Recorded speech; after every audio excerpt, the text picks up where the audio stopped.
Cek, cek, cek, Cek, cek. cek.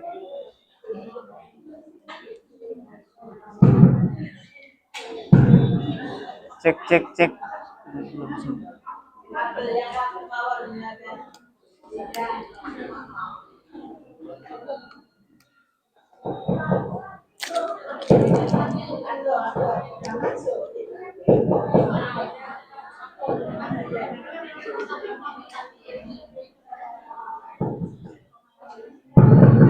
Tes, tes, tes. Cek 1 2 3. Siap. Cek, cek.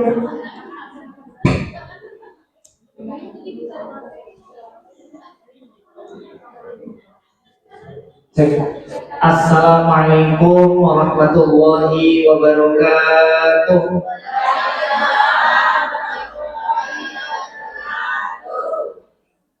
Salam sejahtera untuk kita semua. Karena ada yang non-muslim juga Ibu ya. Yang agama Buddha juga ada. Ada. Berarti nggak usah santi-santi om, nggak usah Ibu. Nggak usah. Alhamdulillah wassalatu wassalamu ala Rasulillah Sayyidina wa maulana Muhammad ibn Abdillah wa ala alihi wa sahbihi wa mawalah. La haula wa la quwwata illa billah. Amma ba'du. Yang kami muliakan Ibu Ketua Dharma Wanita Persatuan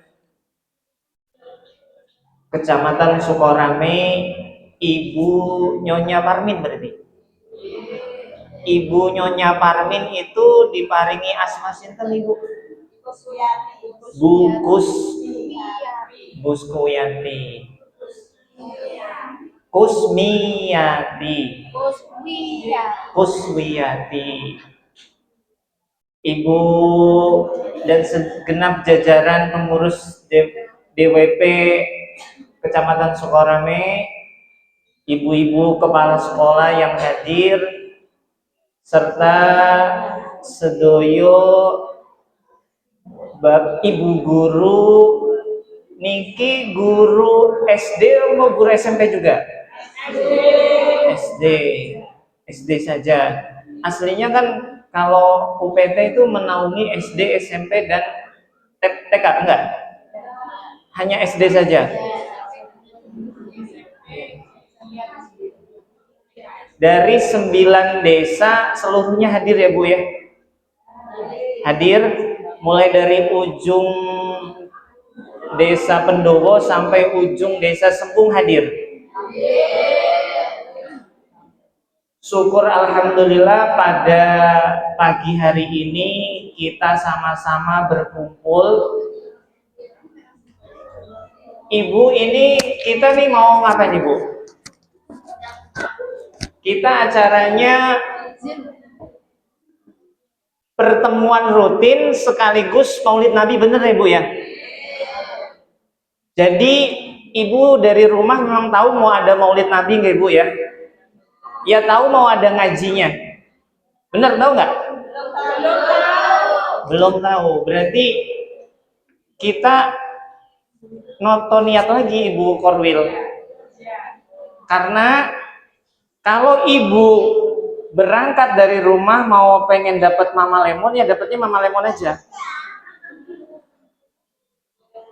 Karena dalam aturan dalam syariat Islam ditekankan bahwa innamal a'malu bin kabeh iku tergantung niatnya. Leres nggih Bu? Karena apa? Ini sudah terjadi. Pernah dicontohkan oleh Nabi kita. Nabi ceritanya ketika terdesak di Mekah Ibu, kan berangkat hijrah. Betul ya Bu ya? Hijrahnya kemana? Hijrahnya kemana Bu Guru? Ke Madinah. Hijrah itu perjalanan ya, kalau bahasa sekarangnya ngelencer botan Bu. Pergi gitu ya Bu ya. Hijrah itu dari Mekah ke Madinah yang jaraknya ibu hampir Jakarta Surabaya. Jakarta Surabaya itu biasanya saya kalau pulang kampung, kalau naik kendaraan pribadi itu sekitar 15 jam. Kalau naik kereta saya pulang itu sekitar 10 jam. Artinya jauh, hampir lebih dari 700 kilometer. Artinya ini bukan jarak yang sedikit. Dan perjalanan Nabi dari Mekah ke Madinah ibu berbeda dengan Indonesia. Geografisnya di Mekah, Madinah, di Arab Saudi sana, geografisnya di mayoritas niku gurun pasir, pegunungan berbatu, bukan pegunungan ada air terjunnya, ada hutannya boten. Artinya ini perjalanan berat. Ketika sudah berat seperti itu, dengan panas yang dahsyat lebih dari 40 derajat Celcius, perjalanan berhari-hari, sampailah di kota Madinah. Dan rombongan ini, Nabi bilang seperti ini, orang yang sudah susah payah berangkat dari Mekah ke Madinah itu, sampai di sana Nabi bilang begini, innamal a'malu binniyat wa innama likulli imri'in ma nawa. Faman kana hijratuhu ilallahi wa rasulihi fahijratu ilallahi wa rasulih.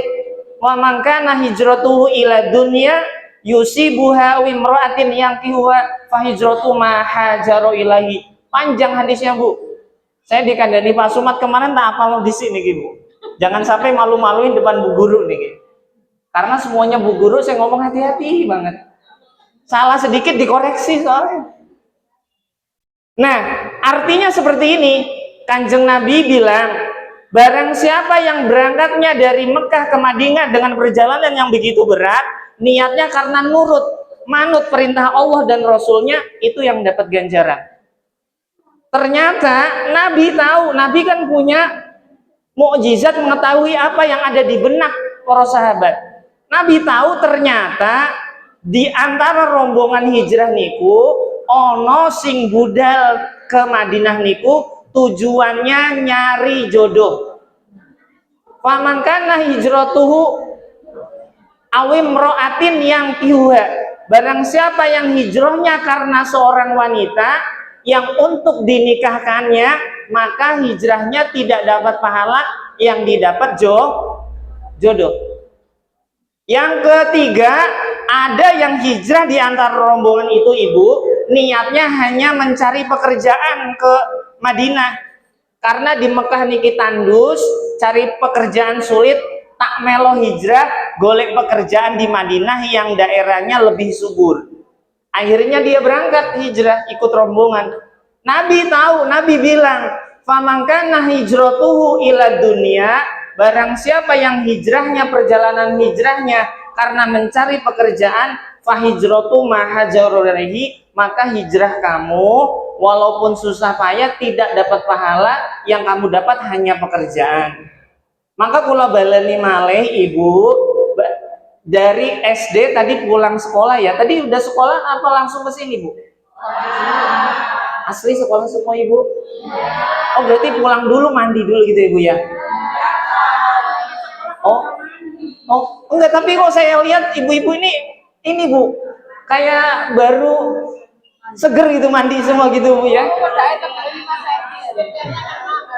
Oh iya, beda emang skincare-nya ASN dengan skincare-nya honorer memang beda.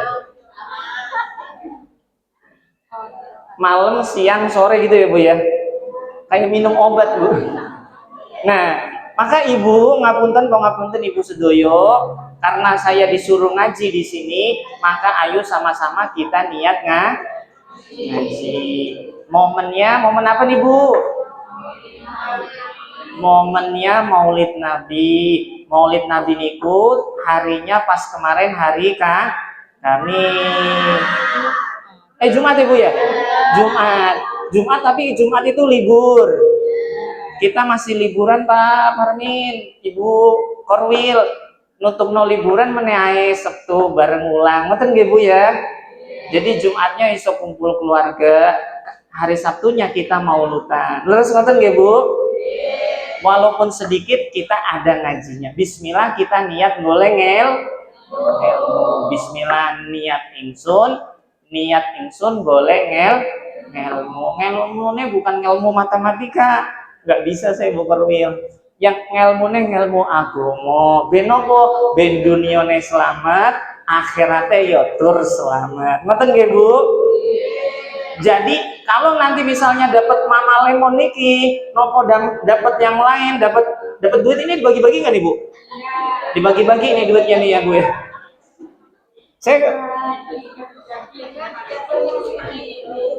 Saya ini bawa kitab buat ngaji, tapi saya kok fokusnya ke sini terus. Mohon dijauhkan sedikit ya Bu. Ini ganggu konsentrasi yang ngaji maupun yang ceramah itu.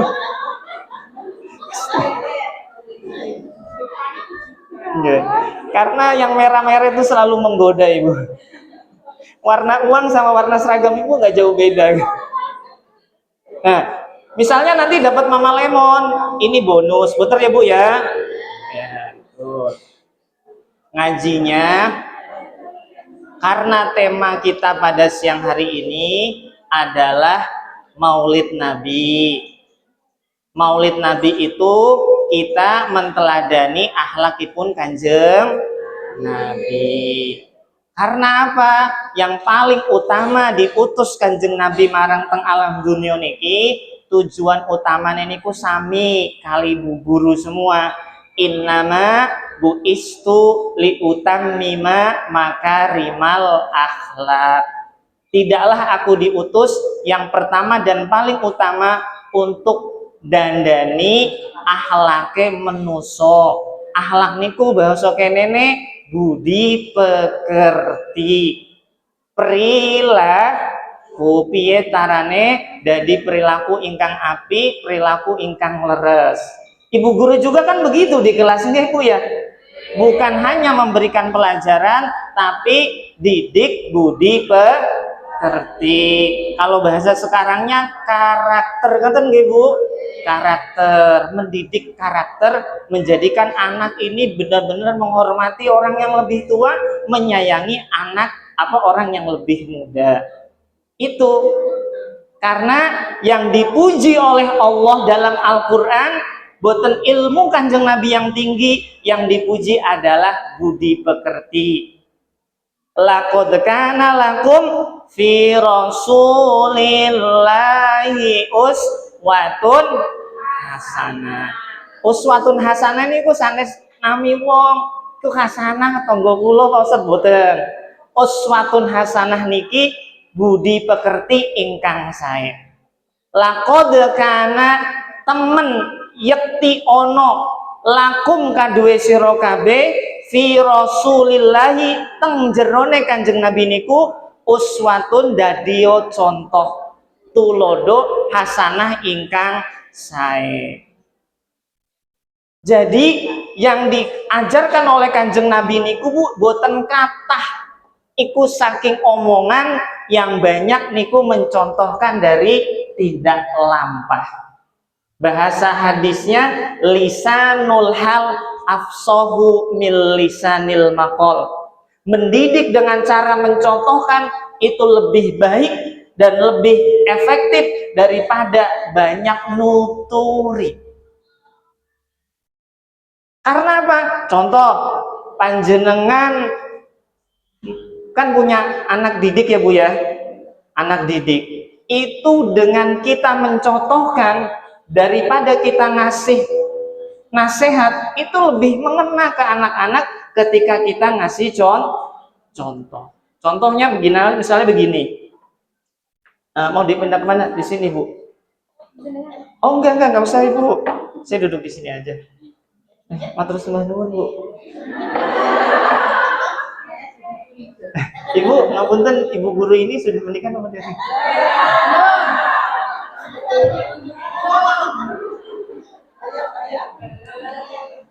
Oke. Seandainya kita ketemu 5 tahun yang lalu mungkin bisa bertemu. Bisa keluar wis. Saniki pun medal yugone. Dan kita kembali lagi, yang kenapa Rasulullah efektif berdakwah. Kalau ibu tahu nggak, Rasulullah ini berdakwah itu selama berapa tahun? Ada yang mungkin pernah dengar? Berapa tahun ibu? Ibu Korwil ngapunten, di sini ada guru agama juga. Yang mbak tadi guru agama bukan? Betul. Oh, fokus ke sana terus. Dan Bu, ada guru agama? Ada. Ibu guru, Kanjeng Nabi niku dakwah niku pinten tahun? Berapa tahun? Ada yang 20 gitu, 20 berapa gitu tadi? 20. Ibu ngapunten paring asma sinten ibu? Ibu Lina. Ibu Lina guru nopo ibu? Guru kelas. Sanes guru agama gitu. Ya. Kalau saya kursus boleh ibu ya? Kursus ke ibu boleh? Kursus khusus gitu. Oke. Ada yang guru agama ibu di sini? Mana ibu? Pak Ustadz, iki kakean mikir butuhan wis lali kabeh Pak Ustadz. Enggak, saya juga aslinya lali Bu, karena saya mau ngaji tadi, wis ngaji di depan Bu Guru tak belajar jadi rada inget. Karena tadi di bawah sambil ngenteni, kula kan dari jam berapa tadi? Dari jam 9 pun teng mriki piyambakan. Iki kok kantor sepi, ngoten iki enggak apa-apa tak sambil sinau. Boten, kula boten muring-muring boten. Ning muring-muring kula mantut. Sambil sinau alhamdulillah orang 5 lembar sejam setengah. Nggih. Karena tadi suruh Pak Sumat, kalau dikandani Pak Sumat, ada istrinya Pak Sumat di sini? Nggak ada ya Bu ya? Pak Saiful dang budal wis kate awit. Nggih Pak, tak berangkat. Mriki ternyata sepi. Oh nggih, cuma miskomunikasi aja ya Bu ya. Miskomunikasi. Nggih. Pak Parmin sampai ke sana mbek kula Bu, jangan diajukno ngesana Pak Ustadz disket mau ngenteni ngono jare. Ibu, Kanjeng Nabi itu sukses merubah peradaban dunia hanya dalam waktu 10 tahun di Mekah, 13 tahun di Madinah. Bagaimana kok bisa sukses Ibu? Yang tadinya masyarakat jahiliyah niku, Bu, separah-parahnya masyarakat kita, tidak ada yang lebih parah dari masyarakat jahiliyah, masyarakat yang belum ada Kanjeng Nabi. Gimana nggak parah Ibu? Kalau punya anak perempuan, ini sebelum Kanjeng Nabi datang nih Bu ya, kalau lahir brojot anak perempuan itu dipateni gitu. Itu sebelum Kanjeng Nabi datang. Dan perilakunya sangat parah. Ketika Nabi datang bisa berubah yang begitu hancur menjadi masyarakat yang begitu mulia dalam waktu 23 tahun, di Mekah 10 tahun, di Madinah 13 tahun. Bagaimana caranya? Nabi mengatakan seperti ini, sebagaimana dalam firman Allah, Ud'u ila sabili rabbika bil hikmati wal mau'idotil hasanah. Ajaklah ke jalan Tuhanmu, sabili rabbika, maring Tuhanmu dalam ingkang sae, bil hikmati kelawan bijaksana, wal mau'idotil hasanah dan pitutur ingkang sae. Bahasanya niku yang pertama ajak. Makanya bahasanya kan orang ceramah namanya orang sing ceramah namanya dai. Penggaweane jenenge dakwah. Dai ku bahasa Indonesianya artinya wong sing ngejak. Orang yang mengajak namanya dai. Penggaweannya namanya dakwah, ajakan. Apakah beda mengajak dengan menyuruh Ibu? Beda ya Ibu ya. Contoh, Ibu kan punya murid di sekolah. Nah, nek mantu ojo lali salim kalau orang tua itu ngajak. Contoh Ibu, kalau ngajak, contoh seperti ini, Misalnya, biasanya kan kalau SD sekarang ada Jumat Pahing atau Jumat Pon itu ada sholat duha ya Bu ya. Nah, ada sholat duha ya Bu ya. SD sekarang kok semi MI kok agamisnya kuat. Seminggu sekali atau gitu ya Bu ya? Atau setiap hari? Saya diceritakan sama Pak Sumat katanya punya musalah baru di Kedung Rejo niku.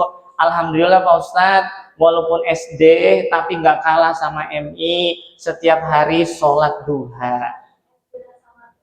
SD rasa pondok pesantren. Jadi walaupun area nggak iso mondok, tapi mondok teng SD.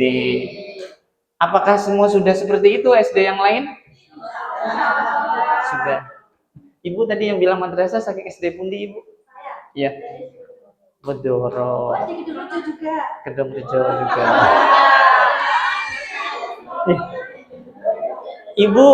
Ibu labil apa gimana Bu? Oh ya. Ibu sudah nikah belum? Sudah, belum Mas. Gitu. Enggak ya? Nah gini, jadi bahasanya dalam Al-Quran itu ke jalan kebaikan itu tidak menyuruh, mengajak. Nak, ger, ayo melo ibu sholat duha. Ini ngajak. Ada lagi, ibu lagi tanggung live TikTok urung mari. Pagi udah live TikTok Bu. Saya suka pagi-pagi itu di kantor saya lihat banyak yang live itu di sekolah Bu ya. Di Kedung Mentawar kalau nggak salah Bu guru siapa gitu kok cantik gitu. Bu siapa Bu? Iya itu saya sudah mengikuti sejak lama, suka ngecat-ngecat juga. Enggak. Tapi saya mau tanya Bu, kalau live TikTok kan bisa pakai filter, bisa keto ayu, muka bisa halus kayak artis Korea. Aslinya cantik nomor boten sih? Cantik asli ya.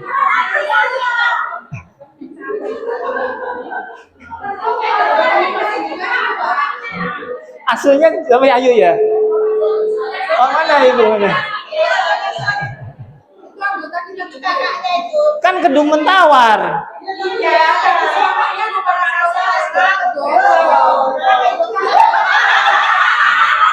Orangnya yang mana Bu? Kakaknya. Orangnya mana sekarang? Sekarang nggak ada.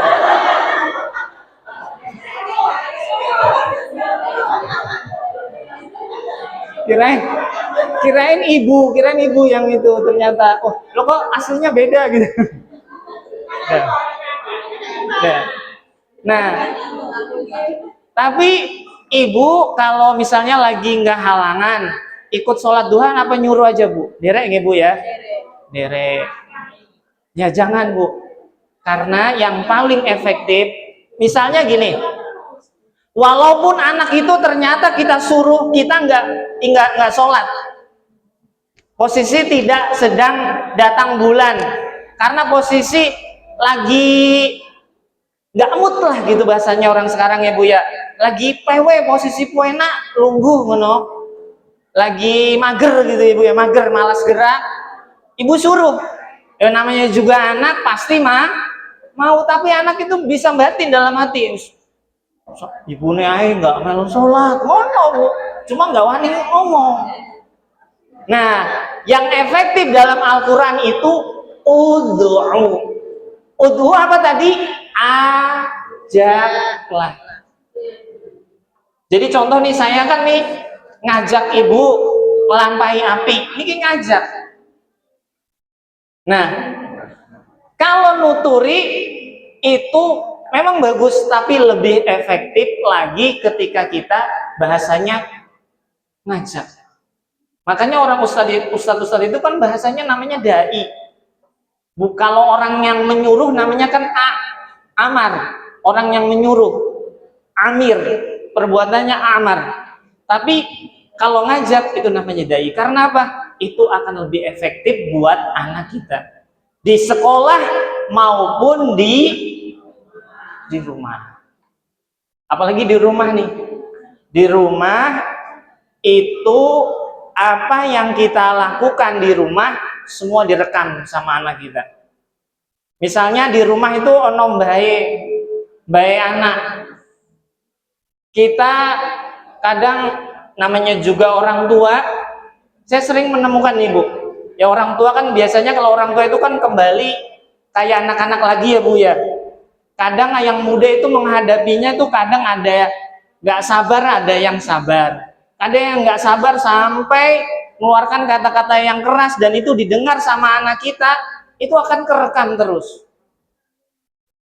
Karena ini apa? Ini contoh.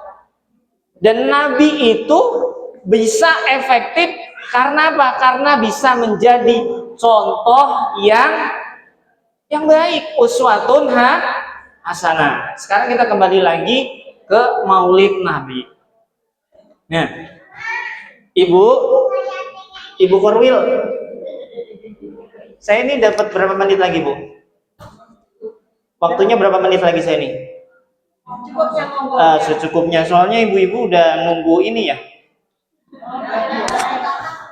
Nah, kita kembali lagi. Sebelum Rasulullah Shallallahu Alaihi Wasallam wafat, Rasulullah itu tidak meninggalkan warisan harta benda. Rasul mengatakan seperti ini, apa warisan Rasul untuk kita? Ketika Rasul wafat, Rasul mengatakan begini dalam hadis yang sahih. Kalau saya bilang hadis itu sahih, berarti perkataan itu benar-benar datangnya dari Nabi. Ketika ada, karena tidak semua perkataan hadis itu sahih, ada juga hadis maudhu, perkataan itu bukan dari Nabi atau bisa disebut hadis palsu. Dan yang saya sampaikan ini adalah hadis sahih, benar-benar dari Kanjeng Nabi. Sebelum wafat, Rasulullah pesan seperti ini, menjadi warisan buat kita, peninggalan Kanjeng Nabi Rasulullah Shallallahu Alaihi Wasallam. Allahumma sholli wa sallim alaihi menunggu Rasulullah Shallallahu Alaihi Wasallam. Soleh. Kalau jawab salam itu yang benar kan gimana Bu? Ketika barang siapa mendengar nama Nabi disebut dan dia tidak menjawab dengan sholawat, dia adalah orang yang paling pelit, kata Kanjeng Nabi. Pak Ustadz, ancen wong iku mau ngedit Pak Ustadz. Enggak, jawabnya seperti ini Bu, kan sallallahu alaihi bisa. Sallu ala Nabi, misalnya sallu kan perintah, sallu ala Nabi Muhammad, ibu bisa jawab sallallahu ala Muhammad, jangan sallu ala Nabi Muhammad lagi. Kalau sallu kan perintah, bacalah kalian sholawat, terus dijawab bacalah kalian sholawat, begitu nggak boleh juga. Sallu kan perintah, sallu ala Nabi Muhammad, bacalah kalian sholawat kepada Kanjeng Nabi Muhammad, nggak boleh dijawab sallu ala Nabi Muhammad, nggak boleh lagi. Sallallahu ala Muhammad jawabannya, jangan sallu ala Muhammad lagi. Saya ulangi lagi, Rasulullah Shallallahu Alaihi Wasallam bersabda sallallahu ala Muhammad, bisa begitu. Sabdanya seperti ini, taraktu fikum amroini fa in tamassaktum bihima lan tadhallu abadan. Taraktu ninggalaken sapa ingsun fikum kanggo sira kabeh amroini rong perkara fa in tamassaktum lamun gelem cecekelan sapa sira kabeh lan tadhallu maka ora bakal sesat sapa sira kabeh abadan saklawase. Ini bahasanya sudah, bahasa Jawanya sudah lulus ya Bu Korwil? Sudah bisa ya Bu ya? Saya ini nggak asli orang Jawa tapi saya senang bahasa Jawa. Karena istri saya juga orang Jawa Bu, jadi saya senang orang Jawa. Oh, kenal. Boleh kenal. Saya aslinya bukan mau mengenalkan diri, tapi saya pengen kenalan sama ibu yang tadi belakang. Enggak. Kenalan ya Bu, nggih, bercanda Bu, mau di kandangnya Bu Joko bahaya. Saya paringi asma kula ngene ya Bu, bahasa Jawa yang halus ya Bu ya. Dalem kula paringi asma Saiful Hadi. Ngoten Bu. Salah. Gimana? Oh, dalam paring asma salah gini Bu. Ibu guru semua nih bahaya nih kalau salah nih. Bahasa Indonesia aja yang aman. Nama gue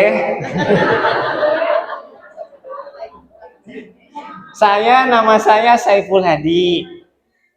Ya, cita-cita saya nggak usah. Saya Saiful Hadi, asli dari Kota Bekasi, Jawa Barat, Ibu.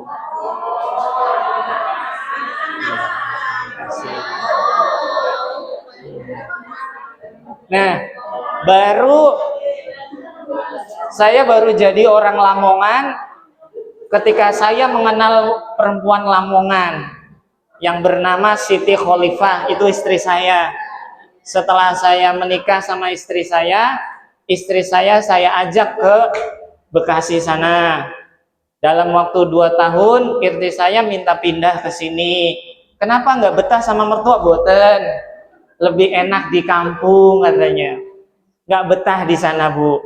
Ternyata setelah mau pulang, saya baru tahu di lemari saya di Jakarta sana, di Bekasi, itu sebelum pulang saya nggak tahu lagi, ternyata sama mbahnya itu dimasukkan tanah Lamongan, ditaruh bungkus plastik, ditaruh di bawah baju. Loh iki opo mah? Oh gak Mas, iku Bu opo ngono? Saya lihat-lihat kok kayak tanah ini. Oh ternyata saya tanya-tanya sama konco-konco Lamongan, iku ben gak betah di kono Mas, ngono. Digawano lemah Lamongan. Ngono ta Bu ya? Apa gimana Bu?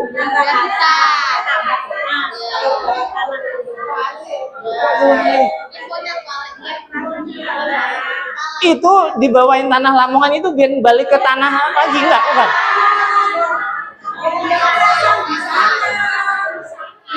Oh gitu. Tapi kok dia nggak betah di sono?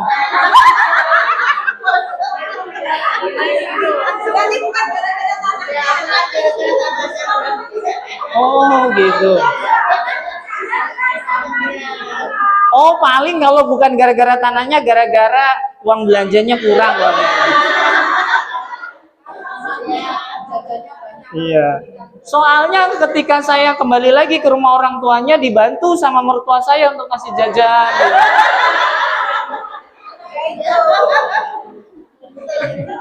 Oh gitu ya Bu ya. Saya salah selama ini. Oh kula dibeli duit koncoku Bu, kurang ajar.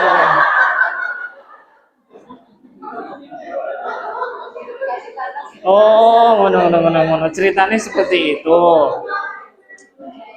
Saya pikir nggak betah di sono tuh karena tanah itu. Ternyata tanah itu ben betah, ngono ya Bu ya. Tapi tanahnya itu tanah bebas apa harus tanah kuburan, bukan enggak? Enggak. Tanah apa aja ya? Enggak. Oh, gitu. Ancen mau Lamongan spesial gitu. Dah. Nikah 2015. Merantau 2 tahun, kembali lagi ke Lamongan, pindah KTP tahun 2017 Ibu. Tahun 2017 coba-coba daftar, diajak ngajar sih Bu. Saya pernah juga di SD. Di SD itu saya di SD Mabang Bu, Mabang Bukarti kalau sekarang. Iya. Di SD Mabang ya sempet mau dijodohkan sama Bu Guru. Cuma setelah dibilang sama Bu Gurunya nggak mau Bu.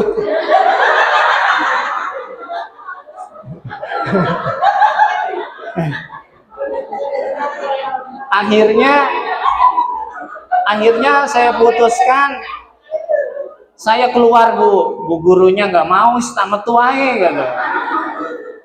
Akhirnya saya daftar lagi di KUA Ngimbang Bu, diterima Bu 2017. Saya di SD Mabang itu sekitar hampir 2 tahun. Setelah saya ditolak, saya pergi Bu kan, pindah ke KUA. Alhamdulillah KUA diterima honorer, dan terus ada kemarin pengangkatan di 2022 itu Bu. saya dipindah ke Kabupaten Bojonegoro di Kecamatan Dungadem, Kawah Kedungadem. Iya, Dungadem. Dungadem. Kedungadem. Alhamdulillah saya nggak lama-lama di Kedungadem. Sekitar 1 tahunan saya dipindah lagi ke KUA Sukorame sampai hari ini.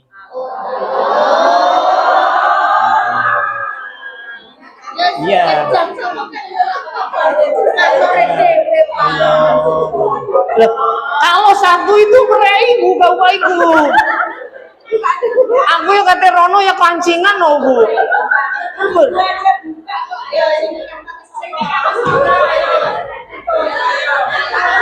Wis lamun, iki ku wong lanang dhewe dekene mesti kalah Bu. Bu, tolongin saya. Enggak, Bu, kalau KUA itu hari Sabtu libur, Sestu. Kantornya operasionalnya itu kalau diminta di luar jam kantor bisa nikah. Sekarang kan mulut tuh mah agak sepi. Memang kau bisa menikahkan. Bisa menikahkan? Nah, Ibu bunyinya bisa nikah gitu. Oh.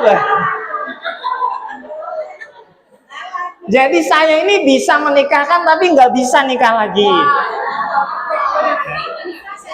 Ya, nggak bisa. Ibu yang mau menikah bilang, mana yang mau nikah lagi?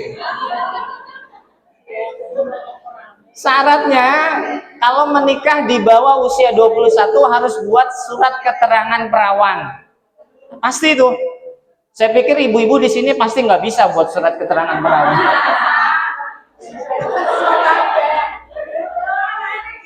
Kalau nggak bisa buat surat keterangan perawan harus menyertakan akte cerai. Punya nggak akte cerainya? Kalau nggak punya, ayo saya bantu ngurus. Saya bantu ngurus, tapi kalau sudah keluar akte cerainya ojo lali. Aku ngurus juga. Karena memang ini Bu, memang regulasinya saya saya orang Kemenak Bu ya, tapi saya nggak suka dengan regulasi yang ada di Kemenak. Orang ketika mau nikah, ibu tahu, ibu udah kalau punya adik apa ibu dulu menikah. Ibu menikah belum lama ya Bu ya.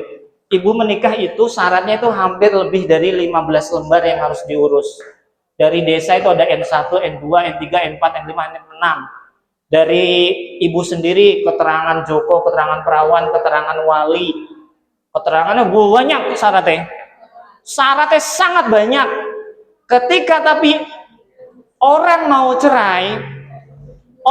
cerai Ibu, syaratnya tidak usah membawa fotokopi apa-apa, tidak usah bawa keterangan apa-apa, cukup bawa buku nikah sama KTP asli jadi. Tak kandani Bu, ayo dan diurus.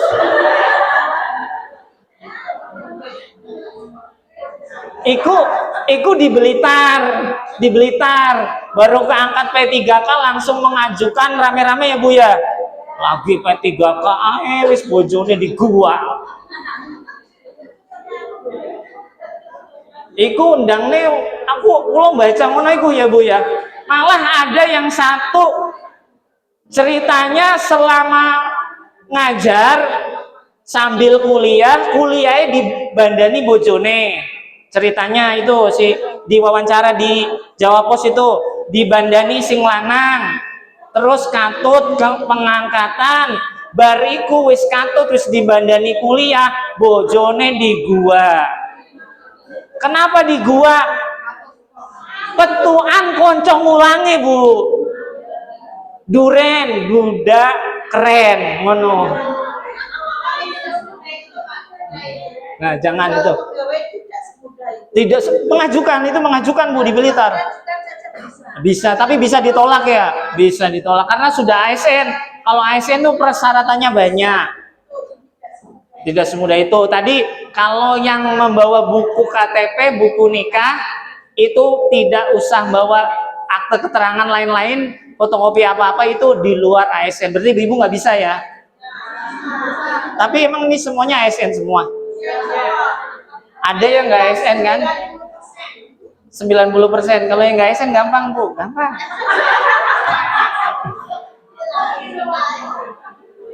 Dah. Alhamdulillah 100% ASN semua ya Bu ya. Barokah hidupnya. Jangan ikut-ikutan kayak Blitar ya Bu ya. Iya, jangan sampai Bu lah. Ibu, kita kembali lagi tarok fikum amro ini ketika Nabi wafat meninggalkan dua perkara. Apa saja Bu? Kitabullah wa sunnati Rasulillah. Ketika mau berpegang dengan itu semua, pasti tidak akan tersesat hidupnya. Tidak akan tersesat. Salah satu contohnya Rasul bilang begini, salamatul insan fi hifdil lisan. Wong iku iso selamat dunia akhirate nek wong iku pinter jogo lisane. Lidah tidak bertulang, betul ya Bu ya? Tetapi nek wis mancep ngalang-alai tulang. Mereka yang selamat di dunia akhirate, mereka pandai menjaga lisannya. Karena apa? Di hadis yang lain, atadruna manil muflis. Woi, dulu para sahabat, apakah kamu tahu siapakah yang paling hidupnya paling rugi, paling bangkrut? Sahabat menjawab, man la dirhama wala mata. Kanjeng Nabi, wong sing paling bangkrut niku wong sing nggak duwe duit, wong sing bangkrut nggak duwe bondo, nggak duwe uang. Kata Rasul boten, orang yang paling bangkrut dalam hidupnya, ini perhatian buat kita dan buat saya juga, orang yang paling rugi di dunianya adalah ya'ti yaumal qiyamati, benjing dina kiamat. Pada hari kiamat itu nanti akan ada seseorang yang datang menghadap Allah. Datangnya itu ya'ti bis sholatin, datang membawa dengan ganjaran pahala sholatnya. Wasyamin, datang menghadap Allah dengan membawa ganjaran pahala puasanya. Wazakatin, dengan membawa pahala zakatnya. Tetapi di sisi lain, dia ahli ibadah, ahli sholat, ahli puasa, ahli zakat. Di sisi yang lain, wayati kot satamahada. Di sisi lain, selain dia ahli ibadah, dia juga kot satamahada, suka ngomong ke seseorang dan menyakiti hatinya, mencaci orang lain. Wakodafahada, dan dia juga suka menuduh orang yang tidak sesuai dengan faktanya. Di sisi lain, dia membawa pahala ibadah sholatnya, zakat puasanya. Di sisi lain, dia juga membawa dosa karena sering mencaci orang lain, sering merendahkan orang lain, sering menuduh orang lain. Apa yang terjadi? Yang terjadi, pahala sholatnya, pahala puasanya, pahala zakatnya diberikan kepada orang-orang yang pernah dia zolimi, diambil sampai tidak tersisa. Belum selesai bayar dengan pahalanya, dikasih orang yang dicaci maki itu Bu, pahalanya sudah habis semua, tapi belum selesai untuk membayar sakit hatinya orang yang dihina itu. Akhirnya apa? Dosa-dosa orang yang pernah terzolimi itu Bu, dilimpahkan kepada dia yang diambil tadi pahala ibadahnya. Wis ganjarannya hilang, dosa-dosa orang yang pernah dia sakiti di dunia dan belum termaafkan di dunianya. Ya kalau sudah termaafkan itu bisa lebur, tapi belum termaafkan, ini namanya hakul adami. Dosa selain hakul adami gampang, jenengan teng jero kamar nyuwun istighfar di sepuro Bu. Tetapi ketika kita punya kesalahan dengan sesama manusia, sampai nangis getih nyuwun sepuro nang Gusti Allah, urung nyuwun sepuro kepada orang yang terzolimi itu. Karena mungkin di dunianya punya jabatan tinggi, punya kedudukan, lebih wah dari yang lain, ngomongnya seenaknya, ngomong keras kepada orang yang lebih rendah. Dan dia belum minta maaf, gak sudih minta maaf, kono sopo, kene sopo, ngono. Apa yang terjadi? Permintaan maaf, taubatnya kepada Allah sebelum minta maaf ke dia Bu, tidak akan terima. Dampaknya apa? Belum terselesaikan di dunia, dampaknya besok ganjaran pahala puasa, sholat, zakat kita akan diserahkan kepada mereka orang yang terdolimi. Ibu sedoyo yang dirahmati Allah, semoga momentum Maulid Nabi ini kita lebih pandai lagi bermuhasabah, menjaga lisan kita dari perbuatan yang melenceng dari syariat Islam. Amin Allahumma amin. Kita diselamatkan dunianya, diselamatkan akhiratnya. Mugi-mugi bermanfaat. Ibu sedoyo ya, Ibu Korwil, Ibu ya. Mugi-mugi panjang umur Bu Korwil. Kami juga dari KUA itu, dari KUA Kementerian Agama itu juga sebenarnya menjadi yang paling terpukul dengan kasus tingginya perceraian di Lamongan, Ibu. Karena setelah reformasi, pengadilan agama sudah berpisah dari Kemenak. Dulu masih dari satu naungan, kantornya ada di belakang Kemenak, sekarang berpisah ikut Mahkamah Agung. Pengadilan agama di luar Kemenak KUA tugasnya menikahkan, pengadilan agama tugasnya menceraikan. Kita yang merajut, sana yang. Dan saya pribadi Ibu, berkali-kali saya selalu kumpulan dengan Forkopimda, dengan Pak Sekda, dengan Ibu Yes. Itu terakhir saya ikut kumpulan persiapan isbat nikah masal itu Bu, saya ikut mewakili Pak Kepala KUA. Lamongan memang sedang tinggi tingkat perceraiannya. Salah satu tinggi tingkat perceraiannya memang perceraian itu beda dengan yang dulu. Banyak kita harus lewat balai desa dulu, lewat KUA dulu, sekarang tanpa ke KUA lagi. Jadi kita tidak tahu mereka mau cerai, kita tahu mereka mau nikah ke KUA. Kalau mau cerai, regulasi terbaru tidak lewat KUA, langsung ke pengadilan agama, juga tidak lewat balai desa lagi. Ibu tanya deh, kalau ada yang di sini yang suaminya perangkat desa, ibu tanya, kalau orang mau bercerai, apakah minta surat keterangan dari desa nopo boten? Boten, kecuali dia belum punya KTP, bisa minta keterangan domisili. Kalau dia punya KTP, dia tanpa ke balai desa. Artinya ayo sama-sama kita jaga keluarga kita agar tetap utuh. Ujian akhir zaman semakin banyak, beda dengan yang dulu. Kita medsosan, ada orang komentar, ada orang ngajak ketemuan, jangan dihiraukan, itu semuanya buaya. Ya. Saya enggak Bu, tadi goyon doang Bu Korwil, saya nggak pernah kok ngechat adiknya Ibu, nggak pernah Bu. Cuma lewat beranda ya langsung saya lewatin. Cuma saya penasaran, saya balik lagi gitu.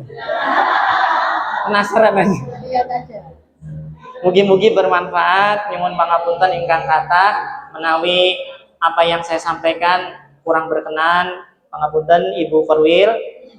Kula akhiri, assalamualaikum warahmatullahi wabarakatuh.